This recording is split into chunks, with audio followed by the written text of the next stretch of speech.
Muy buenas tardes. Vamos a dar inicio a este webinar con la presencia del doctor José Antonio Lozano Díez, rector general del Sistema Universidad de la Universidad Panamericana y el IPADE. Asimismo, también daremos pauta posteriormente a la presentación de los moderadores, el licenciado Adrián Ojeda Cuevas, así como su servidor Raúl Bolaños Vital, y finalmente empezaremos, ahora sí, con la ponencia del maestro y procurador fiscal de la Federación, don Carlos Romero Aranda. Señor rector general. Muchas gracias, Raúl. Muchas gracias a ti, a todo el auditorio que hoy nos acompaña. Quiero dar la bienvenida de manera muy especial. Es un gran honor recibir con nosotros al señor procurador fiscal de la Federación, don Carlos Romero Aranda, que hoy nos acompaña. Quiero agradecer también, en nombre de la Universidad Panamericana, a la ANADE, en presencia de su presidente, Adrián Ojeda, que podamos hoy realizar un webinar de esta naturaleza, que además de oportuno, trata un tema esencial en la vida jurídica. Todos sabemos que desde que existe la civilización, desde que el hombre se reúne en sociedad, ha tenido que consensar el modo de colaborar, de poder participar y ayudar a la vida en común, a los gastos que implica vivir en sociedad. Esas son las contribuciones, es el origen que luego, muchos años después, con la Revolución Constitucional fue quedando legalizado a ese nivel. Pero sabemos que desde que hay civilización, hay la idea de la contribución y hay la idea de la recaudación. Esto es fundamental, insisto, para que los países, las civilizaciones avancen, para que puedan acceder los ciudadanos a una serie de servicios públicos, para que pueda cumplir con las funciones básicas que comprende el Estado. En el caso nuestro, el Estado mexicano, dentro de la OCDE, es el que menos en porcentaje del PIB recauda, niveles del 16%, que si lo comparamos con el porcentaje de la OCDE, que está en cerca del 34% en promedio, la recaudación fiscal, o países más cercanos a nosotros en América Latina, como es el caso de Chile, con un 20%, implica la necesidad de que aumentemos, y esto para efecto también de la certeza en la economía y del crecimiento vigoroso que se requiere, en un 25% la recaudación, llevarla del 16% por lo menos a un 20% del PIB. Sabemos que en México, por distintas causas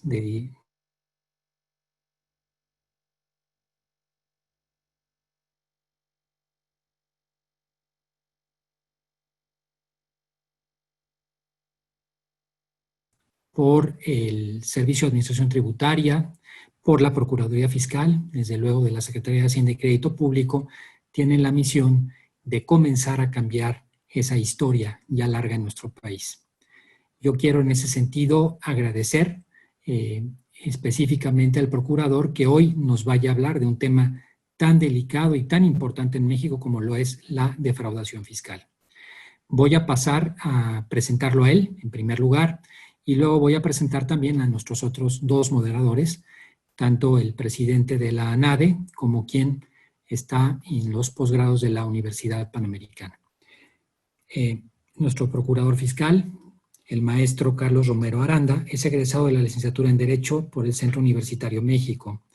Es maestro en Derecho Fiscal por la Universidad Panamericana y cuenta con estudios de doctorado en Derecho Fiscal, tanto por la Universidad de Salamanca como por la Universidad Panamericana. Se ha desempeñado como abogado postulante en litigio fiscal administrativo desde 1995. En 1999 se incorporó a la Secretaría de Hacienda y Crédito Público como director de amparos contra leyes de la Procuraduría Fiscal de la Federación. Realizó práctica en el sector privado desde 2002 hasta noviembre de 2018. Actualmente y desde esa fecha es el Procurador Fiscal de la Federación de la Secretaría de Hacienda y Crédito Público y le agradezco nuevamente la generosidad de acompañarnos el día de hoy. Nos acompaña también aquí en la mesa, quiero presentarlo, el especialista Adrián Ojeda Cuevas.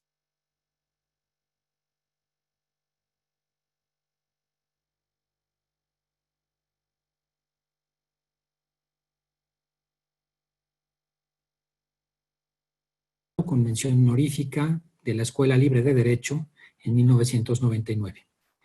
Cursó la maestría en Derecho Americano en Boston University, de la cual se graduó con honores en el año 2002. Es especialista en Derecho Migratorio, Derecho del Entretenimiento y Derecho Corporativo. Socio director de Ojeda y Asociados desde el año 2003, despacho de abogados fundado en 1968. También es miembro de la American Immigration Lawyers Association, AILA, de la International Bar Association, la IBA, y de la Unión Internacional. Adrián Ojeda, por estar aquí en su casa en la Universidad Panamericana. Y tenemos también con nosotros al maestro Raúl Bolaños Vital, quien es secretario académico del posgrado de Derecho de la Universidad Panamericana. Profesor desde hace en la Facultad de Derecho y en la Facultad de Empresariales de la Universidad Panamericana, además de la Universidad Panamericana en su campus de Aguascalientes, del ITAM, de la Universidad Iberoamericana, del TEC de Monterrey, de la Universidad Intercontinental, de la Universidad Marista, así como de la Facultad de Contaduría y Administración de la UNAM, entre otras. Expositor en diversos foros industriales, empresariales, academia y colegios profesionales. Es licenciado en Derecho, especialista y maestro, los 3 grados obtenidos con mención honorífica, y actualmente doctorando por la Universidad Panamericana. Abogado, asesor, consultor y litigante en materia fiscal, administrativa y derecho corporativo por más de 36 años. Miembro de la Barra Mexicana, Colegio de Abogados, miembro de la Asociación Nacional de Abogados de Empresa, Colegio de Abogados, ANADE, y miembro del Colegio de Contadores Públicos de México. Sin más, en este momento voy a ceder el uso de la palabra, maestro Raúl Bolaños, maestro Ojeda, a ustedes, Ojeda, para que puedan tomar ya el control de la presentación y explicarle a todo el público cómo va a ser la dinámica de esta presentación del señor Procurador Fiscal de la Federación. Muchas gracias. Muchas gracias. Muy buenas tardes, querido rector José Antonio Lozano. Es un verdadero gusto y un honor estar aquí contigo y con nuestro expositor, el maestro Carlos Romero. Procurador, muy buenas tardes y muchas gracias por abrir este espacio. Precisamente en estos momentos en los que el tema de defraudación fiscal observamos que es uno de los más sensibles para la Administración Federal, y ello lo convierte en prioritario para las empresas y los abogados que las asesoramos. Desde luego es para los miembros de la Asociación Nacional de Abogados de Empresa, Colegio de Abogados, fundamental entender y conocer de primera mano la perspectiva que tiene la Procuraduría Fiscal en la interpretación de este concepto de la defraudación fiscal, con la finalidad de poder adoptar las medidas dentro de esta filosofía de compliance que tenemos al interior de ANADE y que la transmitimos a nuestros clientes internos y externos, de un estricto cumplimiento con las normas jurídicas de nuestro país y desde luego la parte fiscal, con la finalidad de, en primer lugar, cumplir puntualmente con todas y cada una de esas leyes, pero además mitigar esos riesgos que pudieran existir por la operación y en la dinámica de cada una de las empresas de manera inadvertida. Los abogados de empresa que somos miembros de ANADE tenemos altos estándares éticos en el ejercicio profesional y asimismo buscamos a través de este tipo de eventos mantenernos actualizados y con ello buscar la certificación que otorga la ANADE con la finalidad de buscar una mejor asesoría y dar una mejor asesoría a nuestros clientes, tanto empresas, los abogados que son internos y los que somos abogados externos, aquellos que asesoramos a las empresas. Agradezco a mi co-moderador Raúl Bolaños y al licenciado Félix Todd, expresidente de nuestra querida ANADE, su amable invitación para organizar de manera conjunta este importante evento, el cual evidencia una vez más la compatibilidad que existe en nuestras organizaciones y le da vida a ese convenio de colaboración que tenemos desde hace muchos años y que estamos hoy materializando una vez más en esta difusión hacia nuestra membresía, hacia los alumnos de la Universidad Panamericana y al público en general. Maestro Raúl Bolaños, te cedo el micrófono y la cámara para que nos hagas favor de explicar cuál va a ser la dinámica de este evento. Muchas gracias. Gracias, don Adrián Ojeda, presidente de la Asociación Nacional de Abogados de Empresas, Colegio de Abogados, a la cual me honro en pertenecer y que diriges actualmente. Gracias a nuestro querido señor rector general por la introducción y por la presentación de este webinar. A don Carlos Romero Aranda por hacernos la amabilidad y el honor de estar aquí con nosotros para compartir con todos ustedes, a quienes también les doy la bienvenida, a todos los que se han integrado. Hasta ahora van casi 600 personas las que se han incorporado a este webinar. Y bueno, la logística va a ser la siguiente. Le voy a ceder el uso de la palabra a nuestro invitado de honor, don Carlos Romero Aranda, para que nos haga una disertación acerca del tema tan candente, tan importante, tan relevante respecto de la defraudación fiscal. Mientras tanto, tanto el especialista Adrián Ojeda Cuevas, presidente de la NADE, como un servidor, como moderadores, estaremos atentos al chat para que ustedes en el mismo realicen todas y cada una de las preguntas que consideren pertinentes. Nosotros nos encargaremos de recopilarlas y una vez que concluya la disertación del maestro Romero, procederemos a las preguntas respectivas por parte o en la voz del maestro o del especialista Ojeda y de un servidor. Sin más preámbulo, pues muy bienvenido, don Carlos Romero Aranda, y pues es suyo el micrófono. Gracias. Pues muy buenas tardes a todos los miembros que nos acompañan. Antes que nada, muchas gracias por la invitación. Estimado doctor Lozano, rector general de la Universidad Panamericana, maestro Raúl Bolaños, secretario académico del posgrado en Derecho de la Universidad Panamericana, maestro Adrián Ojeda Cuevas, presidente del Consejo Directivo de la Asociación Nacional de Abogados de Empresa. Les agradezco de sobremanera la invitación y de verdad es un honor poder estar con ustedes en este evento. Es muy significativo para mí, por un lado, por el tema que se trata, que es tan importante actualmente en nuestra realidad nacional, y por el otro lado, por tratarse de la Universidad Panamericana, que tan buen legado me dejó en lo personal. Entonces, estoy muy agradecido por el evento, reconozco a la universidad, a la NADE, y de verdad muy agradecido de estar con ustedes. Pues empezaremos a hablar de ahorita de los temas que están de moda, sobre todo la defraudación fiscal, que es el tema que nos ocupa.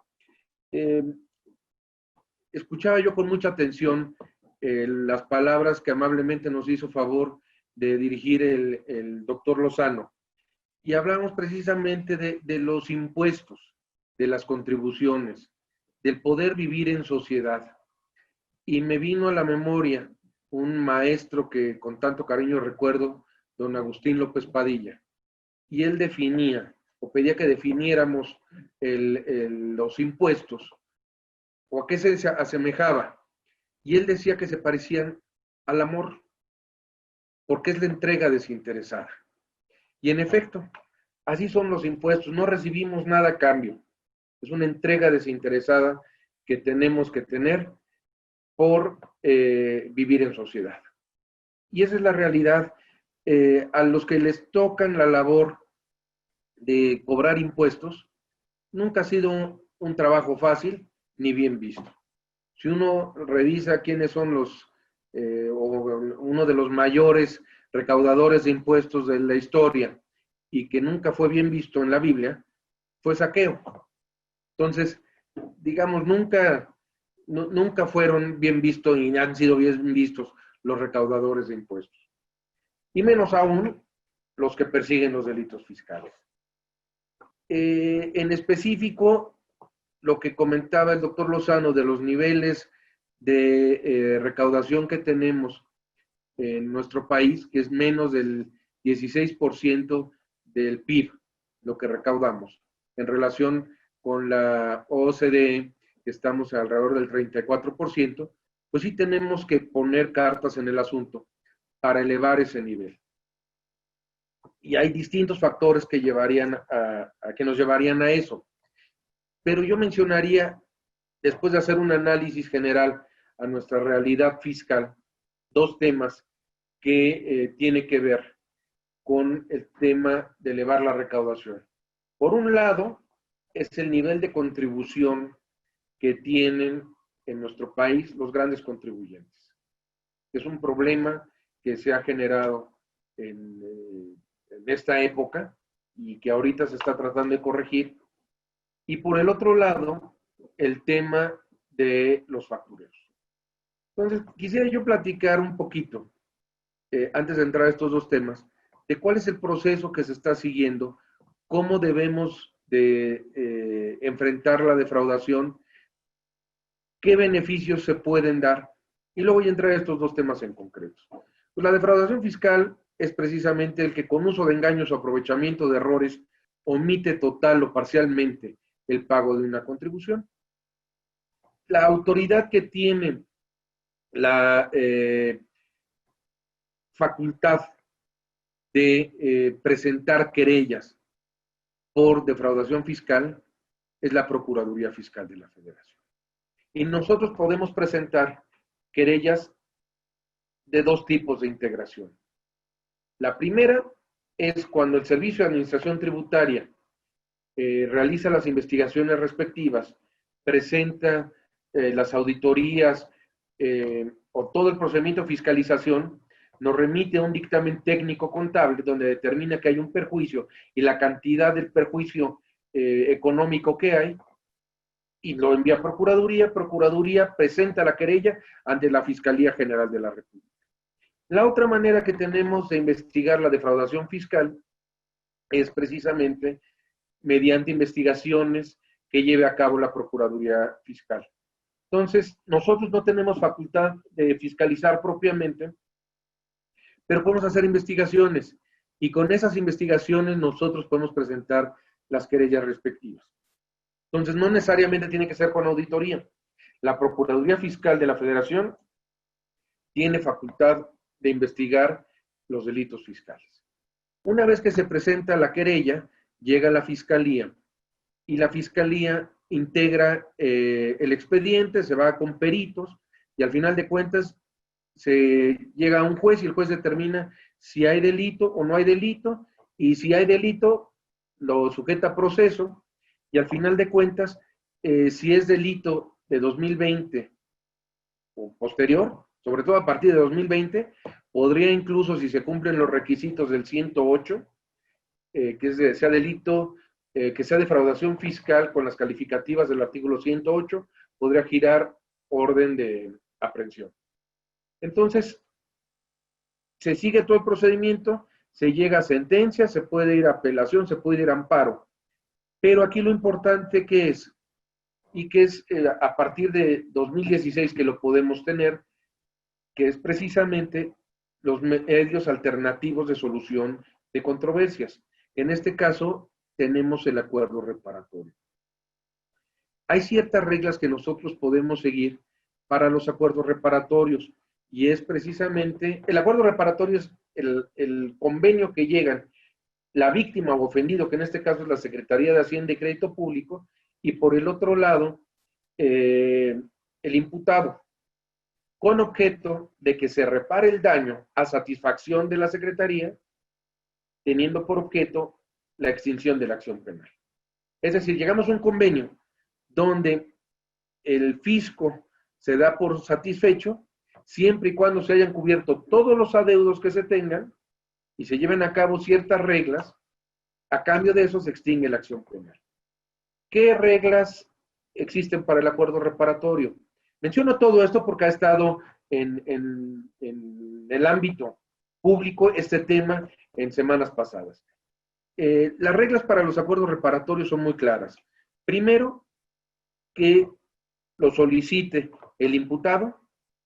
Segundo, que se paguen todos los adeudos fiscales. ¿A qué me refiero con eso?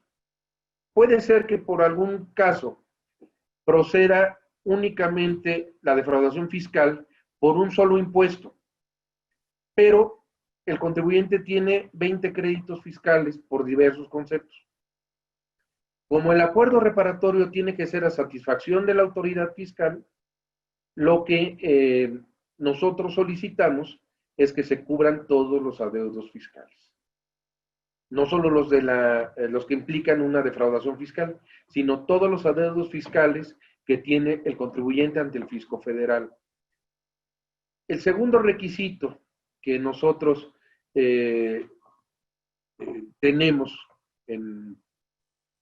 para los acuerdos reparatorios es el que tiene que hacerse una publicación en un diario de circulación nacional donde se reconozca que fueron beneficiados del acuerdo reparatorio y exhortan a los contribuyentes a cumplir con sus obligaciones fiscales.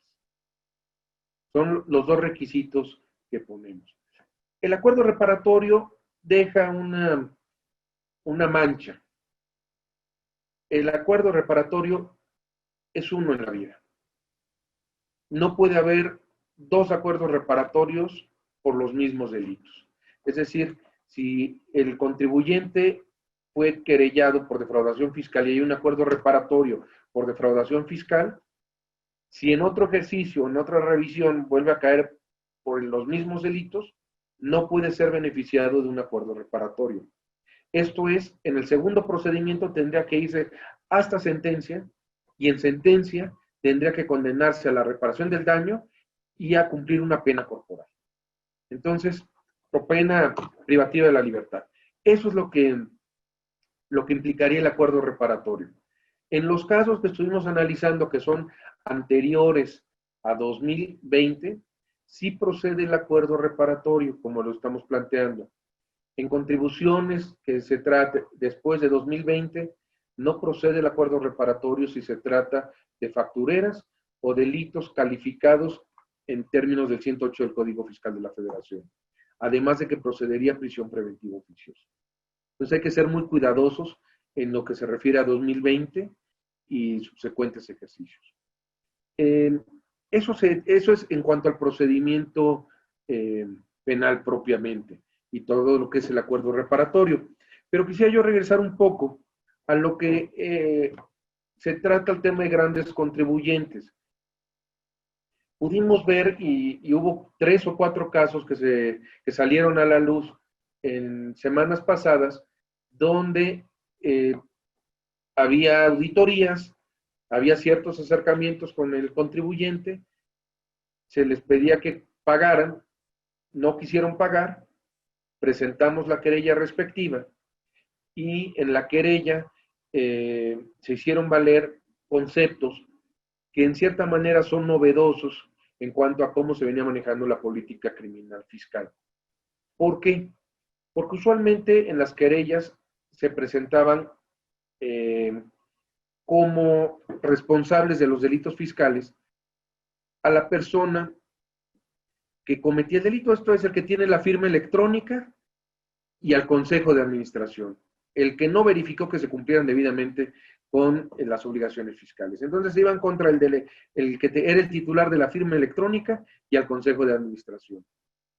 En este ejercicio que se hizo, presentamos querella contra el que tiene la firma, contra el Consejo de Administración, pero también contra la persona moral. Hicimos valer la responsabilidad penal de las personas morales. Porque si al final de cuentas se obtiene una sentencia condenatoria, se puede dar lugar al aseguramiento de la persona moral y en su caso de ser reiterado, podría dar lugar a la disolución y orden de liquidación de la persona moral. Es decir, si es un negocio en marcha, pues se pondría en riesgo el propio negocio. Y por el otro lado, en los asuntos donde tuvimos conocimiento que estas planeaciones fiscales fraudulentas fueron llevadas a cabo por diverso despacho de abogados o asesores contables fiscales, presentamos la querella en términos del artículo 95, fracción novena del Código Fiscal de la Federación, es decir, contra el abogado contador que llevó a cabo o asesoró en esta planeación fiscal.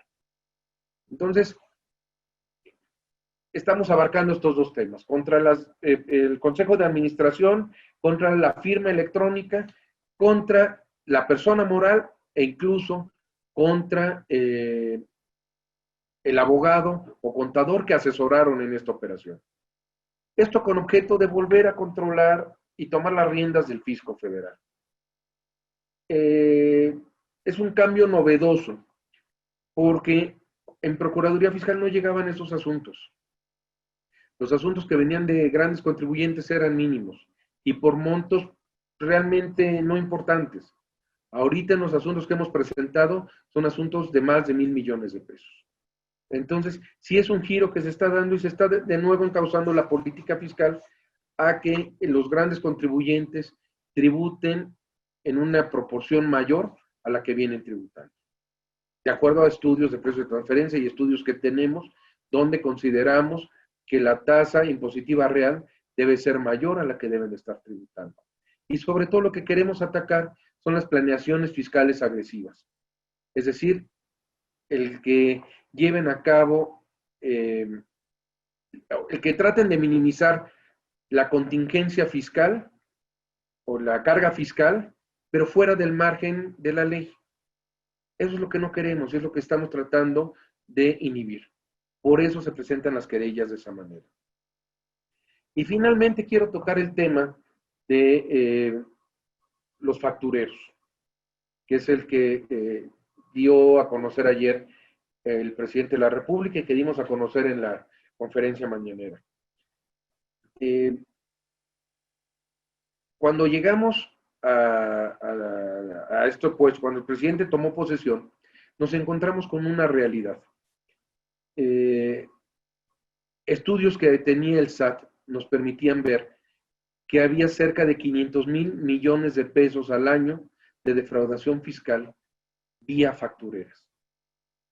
Eran redes muy complicadas, donde se constituían empresas cuyo único objeto real era evadir el pago al fisco federal. Esto es, no de porque tuvieran un objeto diverso, sino se constituían por testaferros con personas de escasos recursos, en domicilios fiscales que eran covachas o terrenos baldíos, y donde no había una operación real, una operación económica, sino simplemente se señalaba ese domicilio para poder tener un domicilio fiscal. Por las cuentas de estas empresas pasaban millones de pesos. Y cuando uno iba a las diligencias o quería presentar querellas contra estos grupos o estas empresas que nos presentábamos, nos encontrábamos con personas que realizaban el aseo, con personas que trabajaban en la industria de la construcción, en domicilios que pues eran totalmente en colonias populares y con construcciones de personas de escasos recursos. Entonces, no encontrábamos la manera de poder llevar a cabo investigaciones para poder llegar a las cabezas de estos grupos delictivos. Cuando empezamos a revisar tanto el SAT como nosotros cuál era la problemática, pues nos convencimos de que la única manera de que existieran estas empresas es que se consintieran todas las características de las mismas, su operación y su funcionamiento, desde el amparo del poder. Desde algunas autoridades del sexenio pasado y antepasado que estuvieron en el Servicio de Administración Tributaria. ¿Por qué? Porque no, o sea, a cualquier persona le puede hacer ruido que en un terreno baldío haya 300 empresas domiciliadas, donde todas las personas que fungían como administradores o como encargados de las firmas electrónicas fueran personas de escasos recursos o fueran personas en estado avanzado de vejez o que fueran personas con enfermedades terminales. Era común ver en el SAT que llegaban personas en silla de ruedas a darse de alta como administradores de empresas o que tuvieran la firma electrónica. Entonces, creo que eso fue parte de los motivos que hicieron todo esto. Había una política de simulación, porque se legisló sobre el artículo 69B, pero nunca se atacaron frontalmente ni a los factureros ni a los EFOS. A los EFOS, perdón, y a los EDOS. O sea, sí estaba, se listaban, se publicaban las listas, pero todo quedaba ahí. A la autoridad fiscal se le complicaba y se le complica en cierta manera todavía el procedimiento, porque tienen que tener áreas específicas que lleven a cabo el análisis de las empresas para poder dictaminar que es un EDO, iniciar todo el procedimiento provisional, definitivo, hasta terminarlo. Pero no tiene mayor consecuencia. Era una política de simulación. Y es de todos conocido que los grandes desvíos de dinero en nuestro país se llevaron a cabo a través de la famosa estafa maestra, donde se contrataban universidades o diversas instituciones, se hacían desvíos de recursos en estas sociedades de papel y se desviaban a fines terceros. Hay diversos procedimientos donde se puede ver donde hay compra de intangibles, donde los sistemas de cómputo nunca llegaron, donde se dan asesorías por 1,000 millones de pesos, cuestiones que realmente no hay manera de fiscalizarlas o encontrarlas. Entonces, ¿cuál fue la manera que encontramos para esto? Fue el poder equiparar a las empresas factureras con delincuencia organizada. ¿Por qué con delincuencia organizada? Bueno, porque de entrada son empresas que se constituyen para defraudar. Su fin es ilícito. El fin por el cual, o el modus operandi de las mismas es un fin ilícito.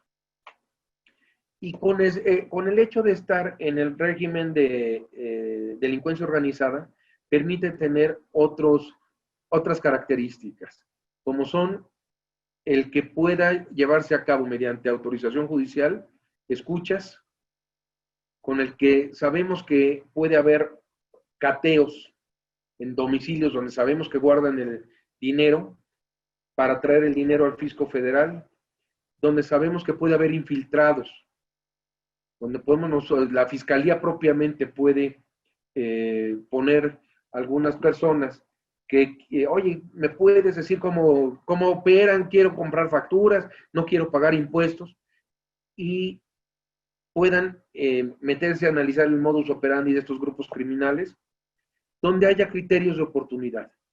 Es decir, si podemos tener e imputar a un contador que llevó a cabo toda la operación financiera, le podemos dar un criterio de oportunidad, es decir, que sea testigo protegido a cambio de que nos ponga y declare contra la cabeza del grupo criminal.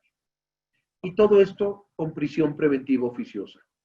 Las sanciones por delincuencia organizada son arriba de 16 años de prisión. Este fue el régimen que en cierta manera fue muy cuestionado, pero a grandes males, grandes remedios. Si estamos hablando que son 500,000 millones de pesos lo que se desviaba al año con este tipo de defraudación, lo que tenemos que hacer es buscar un remedio de ese tamaño. Y por eso delincuencia organizada. Pero es un tratamiento distinto. El que vende, el que compra facturas.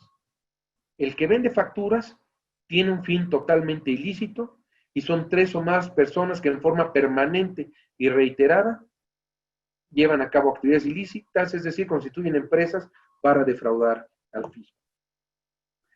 Y pongo como ejemplo para poder acreditar si es delincuencia organizada o no.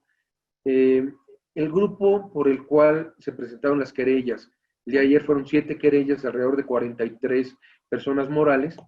Yo nada más hago el número. Si se necesitan 2 personas por empresa para poderlas constituir, ya estamos hablando de 86 personas que se requieren.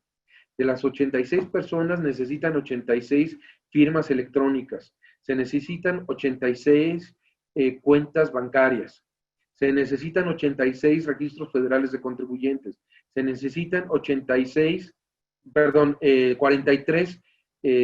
contabilidades, 46 domicilios fiscales. Yo pregunto, ¿eso no es delincuencia organizada? ¿Cómo facturan? ¿Cómo recogen el dinero en los bancos en efectivo? ¿Cómo lo transportan? ¿Cómo lo llevan a casas de seguridad? ¿Cómo dividen la comisión entre el que compra y el que vende la factura? El monto de impuestos que se paga o que se tendría que haber pagado se lo dividen. No vamos a pagar el IVA, tú te quedas con un 8 y yo me quedo con un 8.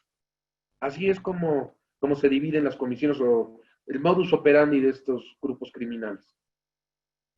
Por eso es el esquema de defraudación fiscal.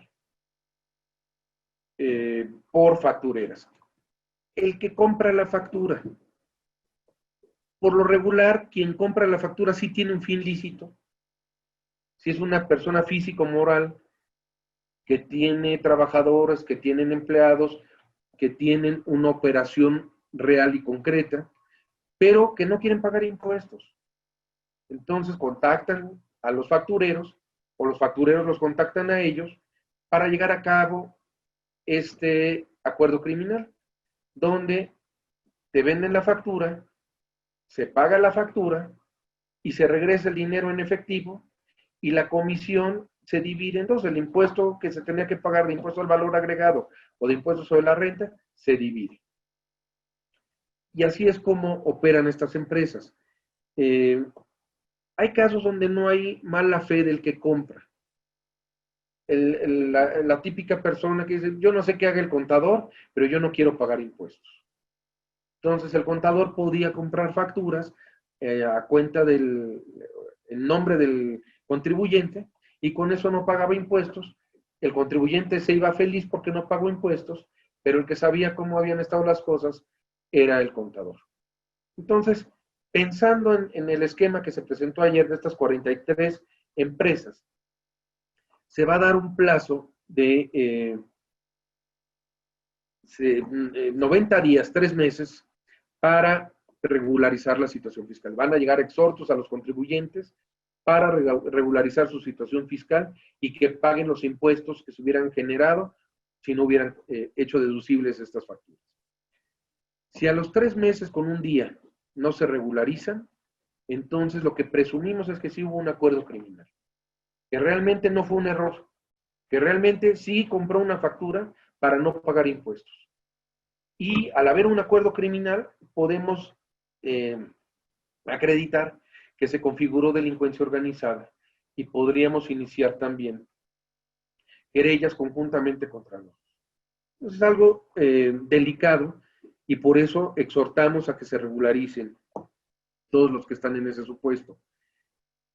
Otro tema que tiene que ver con factureras, pero que no está en la mesa, es el tema de la tercerización o los outsourcings.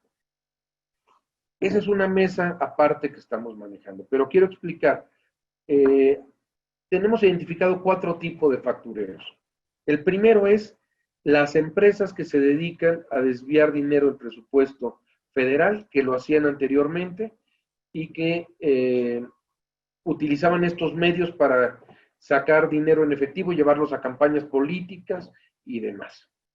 El segundo es los despachos de abogados o contadores que no tienen en el proceso dinero público, pero sí venden a sus clientes el no pagar impuestos. Es un segundo esquema de factureros. El tercer esquema de factureros es el outsourcing ilegal. Es decir, todos esos grupos de tercerización que ofrecían el que yo te los doy de alta con un salario mínimo, con eso tienen seguro social, con eso tienen Infonavit, y tú te ahorras una carga muy importante de seguridad social.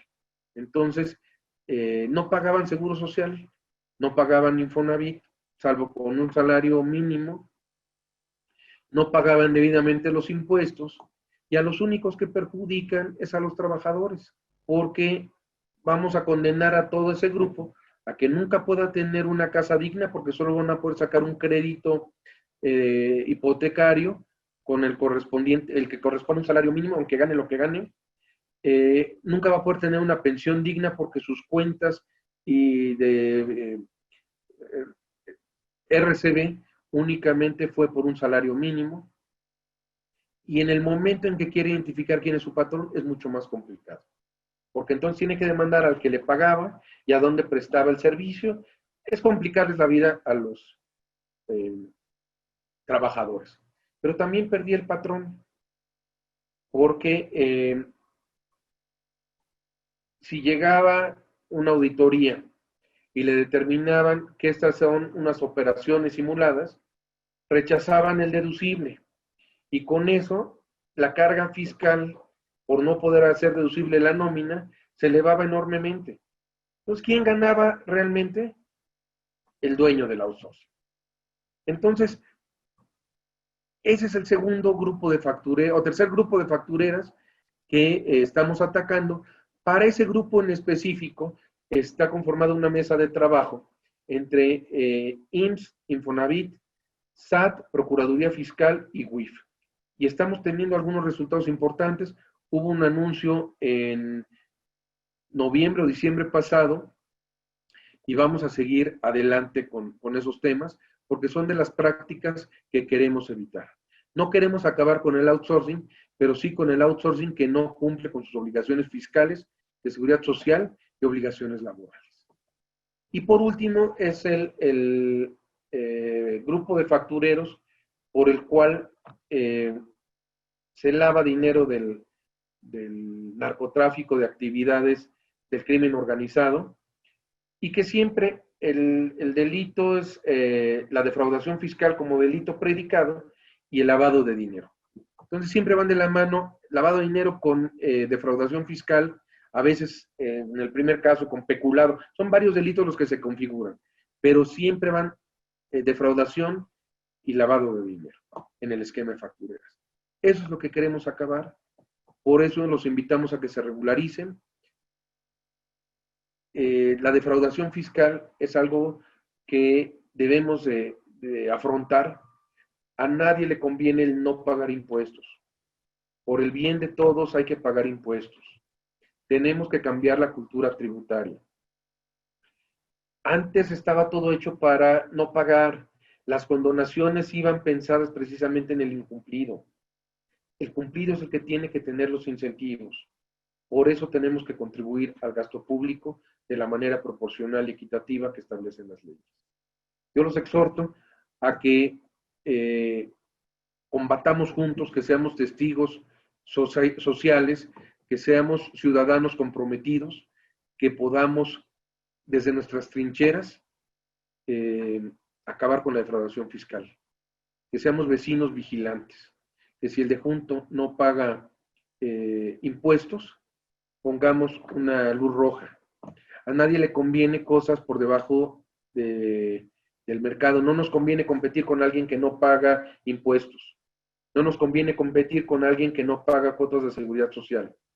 A todo mundo le conviene el piso parejo. Y esto no es terrorismo fiscal. Es simplemente que se habían relajado las reglas del fisco y de nuevo se están tomando las mismas. Y es en estricto apego a derecho. Alguien mencionaba que el hacer esto desincentivaba la inversión. Yo pregunto al revés. No lo que busca un empresario son reglas claras. No lo que busca es piso parejo. Si ya sabes que tienes que pagar, no lo dejas a la interpretación de una autoridad o ver si corriste un riesgo, a ver si te caen o no te caen. Si todos pagamos, no hay lugar a interpretación. Eso es lo que yo exhorto.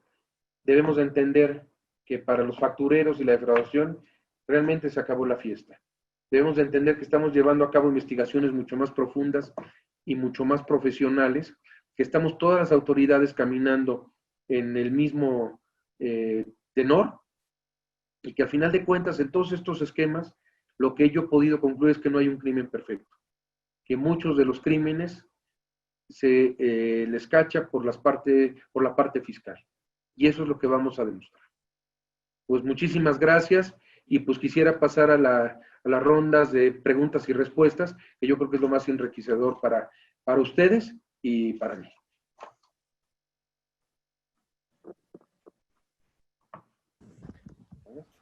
Muchas gracias, señor procurador.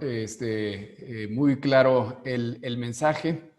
Permítame, en mi carácter de presidente de ANADE, de la Asociación Nacional de Abogados de Empresa, manifestarle que celebramos el que la Procuraduría y el Gobierno Federal traiga esta visión de un cumplimiento estricto de la ley. Suscribimos todo lo que nos ha manifestado el día de hoy. Hay que perseguir a todos esos delincuentes que flagrantemente violan la ley. No tenemos ahí ningún comentario. Sin embargo, sí, como usted sabe, nos brinca muchos las generalizaciones que se pueden hacer. Donde al hablar de estos conceptos generales de abogados y contadores, pues si bien no nos ponemos el chaleco ni nos ponemos nosotros esa camiseta porque no nos corresponde, pero se siente uno incómodo cuando se estigmatiza al gremio. Porque como nos los han enseñado en muchas universidades o en todas las universidades, la ley sin duda que es sujeta de interpretación. No hay una aplicación lineal y no todo es blanco y negro, sino que tenemos unos matices de grises en donde cabe la interpretación, y ahí hay de interpretación de interpretaciones. Sin duda, insisto, que a todos esos grupos de personas que usted nos ha compartido el día de hoy, esos factureros que abiertamente están en el terreno baldío, todo eso sin duda que hay que atacar, perseguir y encarcelar. Sin embargo, es cuando lo vemos desde la óptica de la empresa, no la que compra esa factura sabiendo que con eso va a dejar de pagar impuesto. No, también a esa hay que aplicarle la ley. La preocupación es cuando en la operación del día a día de la empresa, con el cúmulo de facturas que se reciben, la parte administrativa de estar vigilando esos listados del 69B y de ahí una vez identificado cuando se tiene y se está en ese supuesto de buena fe, no con la intención de reducir la carga fiscal, toda esa complejidad administrativa que se genera para la empresa hace o puede hacer incurrir a las empresas en estos supuestos que entendemos que fueron diseñados para perseguir a los malos, pero que pueden llegar a caer sin el conocimiento, sin el consentimiento y sin la voluntad de la empresa en los mismos supuestos, y allí es donde sale la preocupación de las empresas y de los abogados de las empresas, internos y externos. En particular, con estos supuestos del 69B, en donde empresas no localizadas o contribuyentes no localizados pueden, y generalmente son listados en el 69B, y con eso inmediatamente obliga a que la empresa que sí recibió un servicio, que sí recibió un producto, pero que por una irregularidad administrativa esa empresa no aparece como localizada por el Servicio de Administración Tributaria, pues puede generar y detonar una serie de consecuencias importantísimas hasta el punto de que se presuma que esa empresa incurrió en defraudación fiscal. Y ahí es donde viene la preocupación del gremio que represento, cuando está esa presunción de defraudación fiscal a partir de un peso por el hecho de darle efectos fiscales a una factura de un contribuyente no localizado,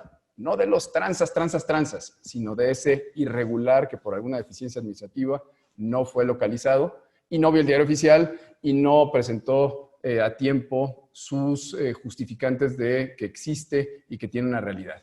Así que la pregunta en particular que nos hacen en el chat aquí de la NADE es cómo salvaguardar los derechos de las personas que recibieron un comprobante de parte de una de las empresas que están listadas en el 69B, pero dentro de las no localizadas, no de las no localizadas que tienen 1,000 millones de facturas emitidas, sino de una no localizada que está en ese listado de las 8,000 empresas que pudiera ser una no localización por una irregularidad administrativa. Muchas gracias, procurador.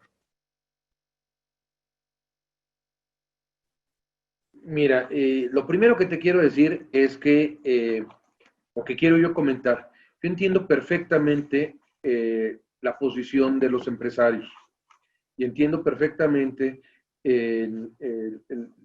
la problemática que puede generarse.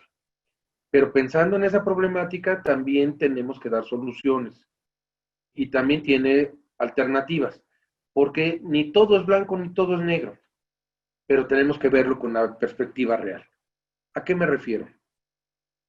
No es lo mismo, como un caso que estuvimos analizando.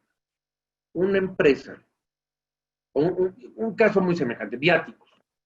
Va un trabajador a la frontera norte, un empleado de una empresa, lo mandan a la frontera, tiene que tomar un taxi, le pide al taxi que si le puede dar una factura, le dan una factura por 2,000 pesos y resulta que es una empresa de operaciones simuladas.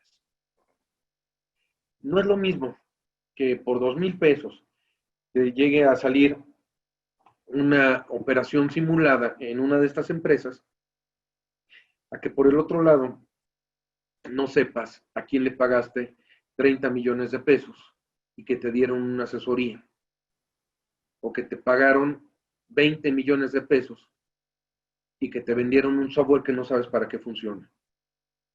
Es muy distinto la naturaleza de uno y otro.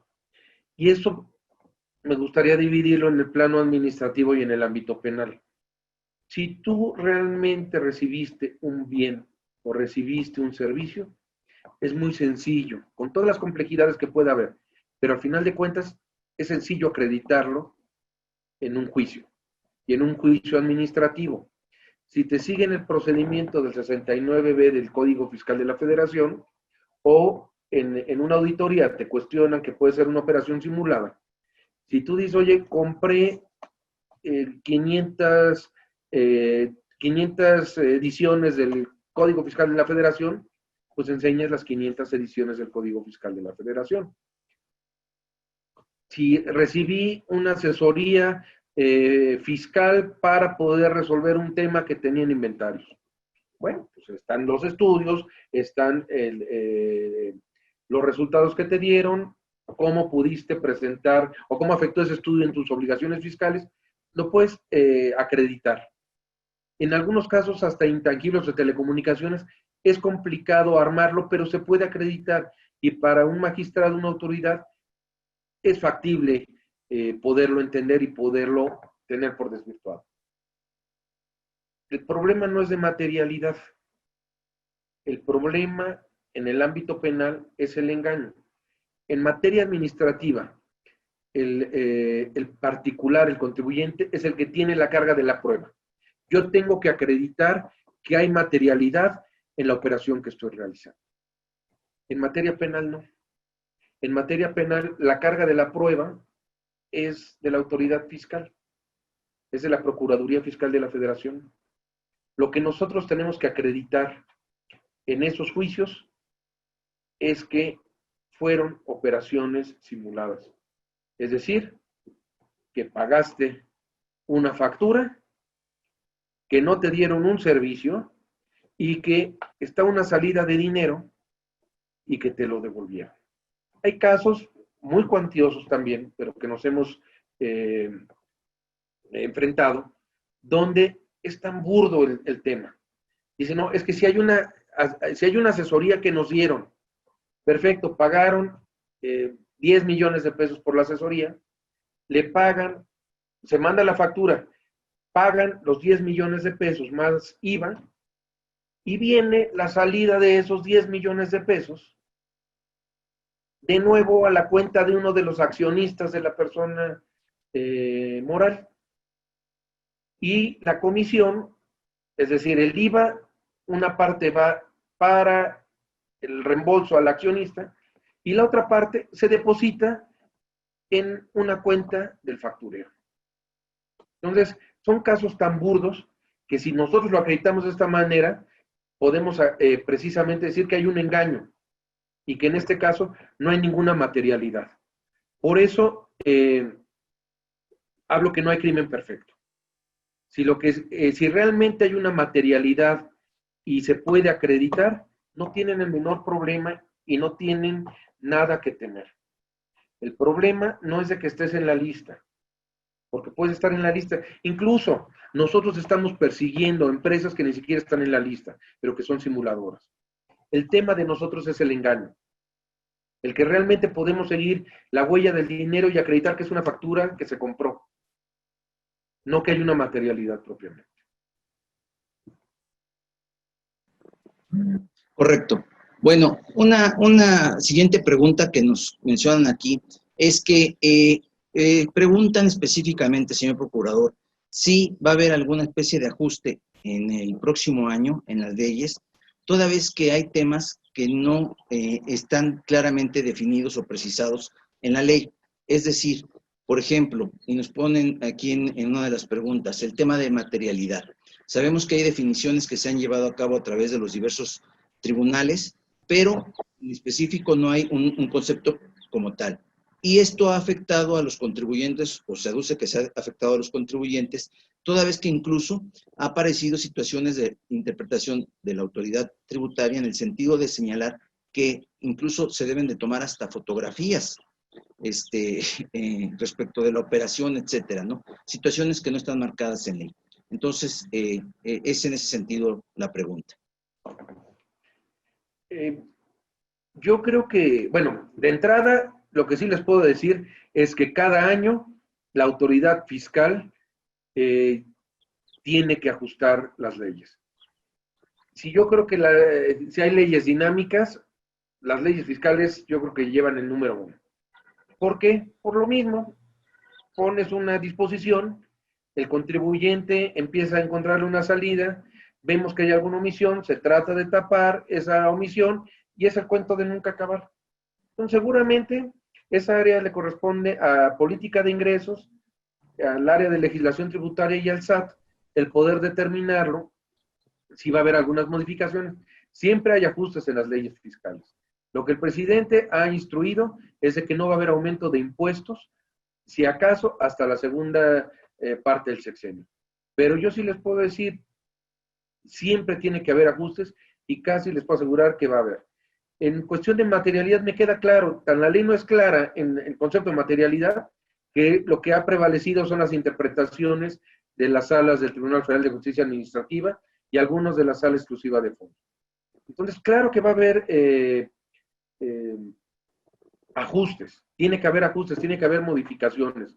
Entonces, a mí me queda claro, mientras más clara se pueda dejar la ley, siempre va a ser mejor para todos los contribuyentes. Sí tenemos oportunidad de otra pregunta ahorita que hablamos de la materialidad. El procedimiento, la ley establece que esa materialidad de la operación se tiene que acreditar durante los 30 días hábiles siguientes a que se hace la publicación en el Diario Oficial en el estado del 69B. Sin embargo, Prodecon explicaba en alguno de sus lineamientos que también sería posible acreditar esa materialidad cuando llega o la carta de invitación del SAT o cuando se inician las facultades de comprobación. Estos plazos, procurador, que mencionaba la Prodecon, ¿siguen vigentes? ¿Habrá esas 3 oportunidades que mencionaba Prodecon o solamente estaremos dentro del plazo de 30 días hábiles que marca la ley? No, al final de cuentas, si me preguntan mi opinión como especialista en materia fiscal, yo creo que hay diversas oportunidades que lo puedes acreditar. Por eso, para mí el tema materialidad no tiene que ver con el tema penal. Porque al final de cuentas, se te puede haber ido el plazo que tenías para acreditarlo en una primera instancia o en una segunda instancia en el procedimiento del 69B. La autoridad te puede revisar, te puede decir que es una operación simulada y tú lo puedes acreditar en el procedimiento de fiscalización o incluso te puedes ir al recurso de revocación y lo puedes acreditar, al juicio de nulidad lo puedes seguir manifestando, estás en tu derecho. El tema de materialidad es distinto para el tema penal. En el tema penal no es la materialidad, es el engaño. Entonces, seguramente en materia fiscal, en materia administrativa, va a haber y existen diversas oportunidades, posiblemente se arreglen y se regulen en la siguiente miscelánea. No lo sé, pero el que estemos en un tema de materialidad, nada tiene que ver con un tema de defraudación fiscal.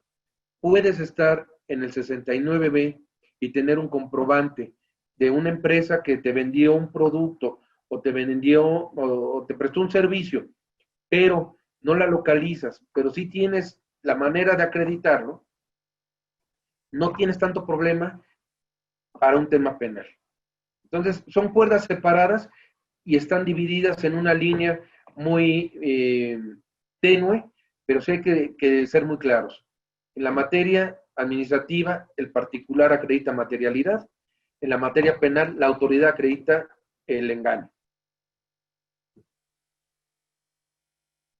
Y alguien más nos pregunta específicamente si este tema de esquemas que son perseguidos penalmente por la autoridad, específicamente por la Procuraduría, si tiene algo que ver esto con lo que marca el artículo, la obligación que marca el artículo 27 del Código Fiscal de la Federación en cuanto a reportar a los accionistas, etcétera, que tiene a más tardar este 30 de junio para hacerlo.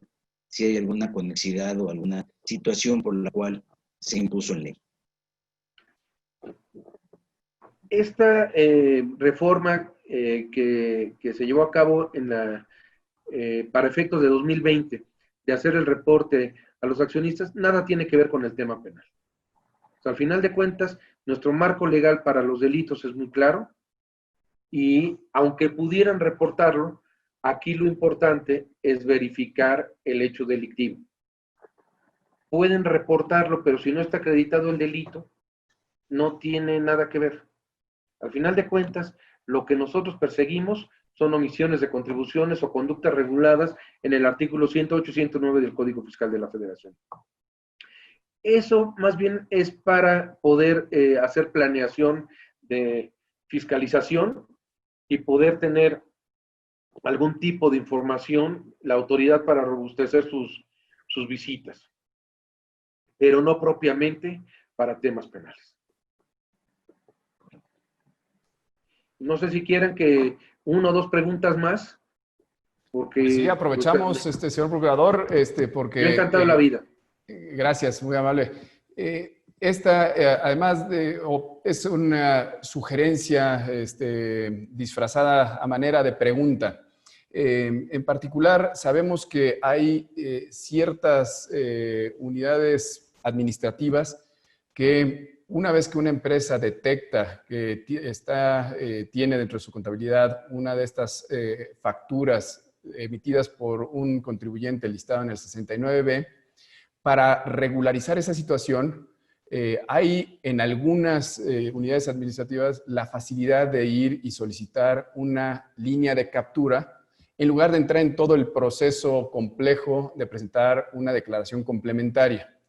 Esto ha facilitado para las empresas y favorece un cumplimiento espontáneo y voluntario si se pudiera hacer de esa manera generalizada en todas las unidades administrativas. Entonces, la propuesta que tenemos desde el seno de ANADE es que se extendiera y a través de la Secretaría de Hacienda del SAT y quizá ya esta es la petición impulsada por la Procuraduría Fiscal, el que pudieran darse un lineamiento para que todas las unidades administrativas emitan estas líneas de captura. En lugar de, insisto, tener que ir a la declaración complementaria. No sé si podía comentarnos si esto que hacen algunas unidades hay la intención de extenderlo a todas, si es correcto, si es incorrecto, o si debe de mejor hacerse una declaración complementaria. Yo creo que hay que ser cuidadoso en este tema. Ahorita quien va a regularizar o con quien tienen que acudir es ante la administración desconcentrada de auditoría fiscal que les corresponda. Y creo que ya hay todo un procedimiento vía los exhortos. Y ahí se les menciona en los exhortos con quién tienen que acudir, con quién tienen que sacar la cita. Yo creo que sí es importante. Entiendo toda la problemática que significa el presentar una declaración complementaria, pero los efectos fiscales que se pueden presentar con solo una línea de captura es muy distinto a presentar una declaración complementaria. Creo que por transparencia y lo que debe de ser es presentar una declaración complementaria donde se asiente la situación real y concreta del contribuyente. Por facilidad, si se trata nada más o es un tema meramente de pago, creo que podría ser una línea de captura, pero la realidad es que sí tendrías que presentar una declaración complementaria donde le quites los efectos fiscales a los comprobantes para efectos de impuestos sobre la renta y para efectos de IVA. Entonces, sí creo que te pega o te da varios efectos fiscales, posiblemente en el ejercicio o en ejercicios posteriores, si lo hicieras de esta manera. Yo creo que hay que analizar cada caso para poder determinar qué procedería en cada uno de ellos. Pero pues estamos abiertos, yo me llevo la inquietud y lo transmito a la Administradora General de Auditoría Fiscal o si es necesario a la jefa del SAT. Hay una pregunta que, bueno, creo que se contesta por sí misma, pero de todos modos sí la quiero plantear con base en lo que nos hacen favor quienes están presentes de cuestionar. ¿Por qué no hay mecanismo para efecto de delatar precisamente a los CEFOS o a los CEDOS? Creo que no se conoce este artículo nuevo que está vigente a partir de 2020 del 69 tercio, si no mal recuerdo, en cuanto a una especie de motivación de parte de ley, por ley, de parte de la autoridad, para efecto de que quien conozca estas actividades sin estar inmiscuido en ellas, pueda hacer ese efecto de delación. Pero esa es la palabra, señor procurador. Yo creo, y esto viene de otros países, donde los famosos soplones. En Estados Unidos, si mal no recuerdo, existe esta figura en donde si tú delatas a uno de los defraudadores y el fisco tiene una recuperación, podrías tener un beneficio económico si haces esta queja o esta denuncia. Creo que hay que plantearlo, sería una cuestión de análisis más profundo este tipo de disposiciones para poder ser aplicables a México por nuestra propia idiosincrasia. Nosotros, tanto el SAT como nosotros, tenemos abierta una dirección de correo electrónico donde ustedes pueden hacer una denuncia anónima o incluso estamos abiertos en nuestras redes, en nuestros correos electrónicos o en nuestra oficialía de partes a que vengan y nos denuncien casos que tengan de defraudación. Yo les puedo decir que en la Procuraduría tenemos iniciados diversos casos por denuncias anónimas que sí nos han llevado a tener querellas presentadas y que se están integrando actualmente en la Fiscalía General de la República. Yo los invito de verdad a que si tienen conocimiento de estos hechos, nos ayuden. Nuestras facultades y nuestros medios de investigación, al final de cuentas, son finitos. Tienen muy buenos alcances, pero necesitamos el apoyo de todos. A todo mundo le conviene que se paguen correctamente las contribuciones. Yo invito a todos a que nos ayuden. Yo estoy seguro que los que están en esta conferencia, que estamos aquí intercambiando puntos de vista, no son parte del problema, pero todos podemos ser parte de la solución. Yo les invito a que nos ayuden. La solución tenemos que ser todos. Ahorita estamos nosotros aquí, pero si no nos apoyan como ciudadanos, como personas comprometidas en el cumplimiento de las obligaciones fiscales, creo que es más complicado para nosotros. Si realmente no nos hubieran presentado denuncias anónimas, créanme que de los asuntos importantes que tenemos, hubiera sido difícil poderlos armar si no hubiéramos tenido esa información. Correcto. Pues no sé, algo más, Una última en referencia al dictamen técnico que emite el SAT como soporte de del proceso penal. Nos explicaba, procurador, que cuando la querella se deriva de una auditoría iniciada por el SAT, entonces ya va acompañada o ya se elaboró este dictamen técnico por el órgano de auditoría del SAT. Sin embargo, también nos mencionaba que en el segundo supuesto para el inicio de una querella es cuando la Procuraduría realiza una investigación y en base al resultado de esa investigación es que presenta la querella. La pregunta específica es ¿en qué momento se realiza, en este segundo supuesto, el dictamen técnico que acredita el quebranto fiscal o patrimonial? En el área de investigaciones de la Procuraduría Fiscal tenemos un área contable, que es la que nos hace o nos determina el daño que pudiera haber. Y es precisamente el soporte que tenemos para presentar las querellas. Nosotros tenemos nuestros propios peritos que nos determinan el monto omitido y que con eso cumplimos el requisito del artículo 92 del Código Fiscal de la Federación para poder acreditar el perjuicio y esto con objeto de presentar las querellas respectivas. Tenemos las dos maneras de investigar, de poder hacernos llegar información y poder presentar las querellas respectivas. Muy claro, muchas gracias. Gracias, Raúl. No, hombre, al contrario, mi querido Adrián. Pues bueno, en aras del tiempo hay demasiadas preguntas, con todo gusto se las hacemos llegar a la oficina del señor procurador para que, bueno, pues de considerarlo pertinente, pues se les dé cauce a las mismas. Yo quiero agradecer la presencia, evidentemente, de don Carlos Romero Aranda, evidentemente también el honor y el gusto, por supuesto, también de don Adrián Ojeda Cuevas, y pues para cerrar esta presentación, vamos a tener unas últimas palabras del doctor José Antonio Lozano Díez, nuestro rector general del sistema UP-IPADE. Muchas gracias, Raúl. Señor Procurador, quiero agradecer de manera muy especial el honor de haberlo tenido en esta conferencia. Nos han estado escuchando profesionistas de todo el país. Hemos tenido conectados en distintas redes cerca de 1,300 personas que han estado escuchándolo, gente que ha tenido un interés grande. Ha habido muchísimas preguntas en el chat. Desde luego, estos son temas hoy del mayor interés nacional y quiero aprovechar para felicitarlo. Es un orgullo para la Universidad Panamericana contar con egresados como usted. Tomo la palabra y creo que todo el mundo la ha escuchado por algunos comentarios que se escuchaban por ahí de la necesidad que hay de la colaboración de los ciudadanos para que se pueda cumplir con la función recaudatoria, que el gobierno pueda cumplir con su función de interés público.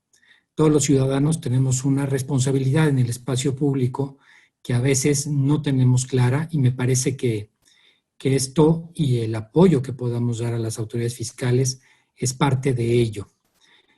Quiero agradecer de manera también muy especial a la ANADE, a su presidente, el maestro Adrián Ojeda, al posgrado en Derecho, al maestro Raúl Bolaños, y de manera especial quiero mencionar aquí al director de los posgrados, que ha hecho también posible este evento, el maestro Félix Toth. Esperamos verlo, que no sea la última vez que lo veamos, sino que sea una de muchas. Hemos aprendido, creo que ha dejado mucha claridad en varios de los conceptos y desde luego la cantidad de comentarios y dudas pues es enorme. Entonces habrá mucho interés de volverlo a ver en alguna otra ocasión. Señor Procurador, muchas gracias. Gracias a todos por haber estado conectados en esta presencia y nuevamente un honor tenerlo aquí con nosotros. Quiero agradecer de sobremanera la oportunidad de poder compartir con ustedes. De verdad que para mí es un honor el poder participar en este tipo de eventos y más tratándose de una institución a la cual le tengo tanto aprecio. Quiero pedirles un favor. Para mí este tipo de eventos, sobre todo de tan alto nivel del público que ustedes tienen y de los que nos acompañaron hoy, sí quisiera ver si fuera factible que las preguntas que les llegaron nos las pudieran hacer llegar, porque para mí es muy importante la retroalimentación. Nosotros al final de cuentas somos humanos y no tenemos una verdad absoluta. Nos interesa sentir lo que piensa el contribuyente, lo que piensa el profesionista, lo que piensa el que se enfrenta a esta realidad. Entonces, para nosotros es muy importante eso. Quiero mencionar nuestra dirección de correo electrónico para las denuncias. Es denuncias-pff, denuncias-pff, @hacienda.gov.mx. Denuncias-pff, hacienda.gov.mx. Créanme que todas las denuncias que presentamos, las que sean de nuestra competencia, las iniciamos, las que corresponda a otra dependencia, el que nos den información, lo enviamos al Servicio de Administración Tributaria, lo enviamos a la UIF para que lleven a cabo los procedimientos respectivos o inicien auditorías como corresponda y ya nos envíen la información. Nosotros quisiéramos poder responder al día siguiente con hechos, pero nuestros procedimientos y los plazos que marcan la ley llevan su tiempo. Les agradezco y como diría Juan Rulfo en alguno de sus cuentos, ayúdenos a esperar, ayúdenos con su esperanza. Necesitamos la confianza, la esperanza y el apoyo de todos para poder conseguir estos objetivos. Esto, si llegamos a combatirlo y llegamos a erradicarlo, va a ser para tener un México mejor. Si conseguimos elevar con estas prácticas el nivel de recaudación, créanme que va a haber mucho más dinero para poder abatir las desigualdades que hay en México y poder tener mucho mejor servicios públicos. Muchas gracias a todos. Estoy a sus órdenes y cualquier duda que tengan abiertamente, tienen nuestros correos electrónicos, tienen nuestras redes sociales, búsquenos. Somos funcionarios abiertos al público. Muchas gracias a todos. A usted, señor Procurador, muchas gracias. Y un honor estar con ustedes. Muchas gracias. Gracias. Buenas tardes. Buenas tardes. Buenas tardes.